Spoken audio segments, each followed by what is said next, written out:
அணுகக்கூடிய தொடர்ந்து வாட்ச் பண்ணக்கூடிய அத்தனை பேருக்குமே தெரியும். திமுக ஆட்சியில் இருக்கும் போதெல்லாம் எப்படி சப்ளை தமிழ்நாட்டு கடல் எல்லைகளின் வழியாக எல்டிடிஇக்கு சென்று சேர்ந்தது என்பது. திமுகவுடைய மாவட்ட செயலாளர்களுக்கு எல்லாமா ஈழக்கனவு இருந்தது. திமுக தலைவருடைய கனவு. திமுகவுக்கு அதற்கு முன்பு இருந்த தலைவர்களுக்கு எல்லாம் அந்த கனவு கிடையாது. கலைஞர் என்கிற ஒரு மனிதருக்கு இருந்த கனவு. அந்த கனவை தன் தொண்டர்களுக்கு அவர் விதைத்தார். அவர்தான் ஈழக்கனவை இங்கு இருக்கக்கூடிய திமுக தொண்டர்களுக்கு, தமிழர்களுக்கே கொண்டு வந்து சேர்த்தார். அவருடைய பிரயாசை அது. இதற்காகத்தான் மாவட்ட செயலாளர்கள்லாம் ஒரு நம்பர் போட்ட லாரி வந்துச்சுன்னா சப்ளையை போடுங்க, அந்த இது வந்து கடலோரத்தில் போய் நிற்கும், அது அவங்க போய் சேரும். எத்தனையோ நடந்திருக்கிறது. திண்டுக்கல் பக்கத்தில் சிறுமலையில் பயிற்சி முகாம் இருந்தது. பயிற்சி முகாமுக்கு வந்து அரிசி பருப்பு வந்து திண்டுக்கல் நகர செயலாளர் கடையாக போய் பிச்சை எடுப்பார்.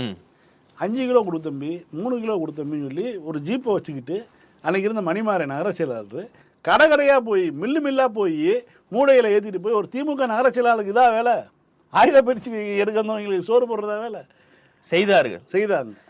சீமான் சொல்கிறான், நானும் எங்கள் அண்ணனும் ஒரு பங்கருக்குள்ள 1 மணி நேரம் காத்திருக்க வேண்டிய தேவை வந்துச்சு. அப்போ என் கையை பிடிச்சிட்டு அண்ணன் சொல்கிறாரு, யாரும் சாட்சிக்கு இல்லை. இவங்க 2 பேரும் தான் பங்கருக்கோ தனி இடங்களுக்கோ 2 பேர் தான் போகிறாங்க. தூங்குறாங்க. அவர் நெஞ்சில் படுத்து இவர் தூங்குறாரு. எனக்கு வாயில் நல்லா அசிங்கமாக வருது. கையை பிடிச்சிட்டு சொல்கிறாரு, அந்த அம்மா இருந்தப்போ கூட மருந்து பொருட்கள் ஆயுதங்கள்லாம் வந்துக்கிட்டு இருந்துச்சு.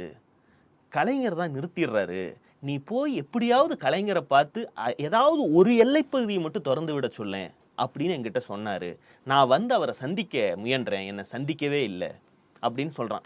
நான் இதை வந்து மனசார சொல்கிறேன். சாவான். ஒரு இருட்டார உயிருக்கு மேலாக நேசித்த தலைவன் அவன் தம்பி 2 பேரும் பேசிட்டு இருக்கும்போது அந்த அம்மையார், ஜெயலலிதா அம்மையார் சொல்கிறார், அவங்க ஆட்சியில் இருக்கும்போது நம்ம ஆட்களை எல்லாம் கைது பண்ணி சிறைப்படுத்தினார்களே ஒழிய என்னைய கண்டுக்கல, கடல் எல்லையை கண்டுக்கல.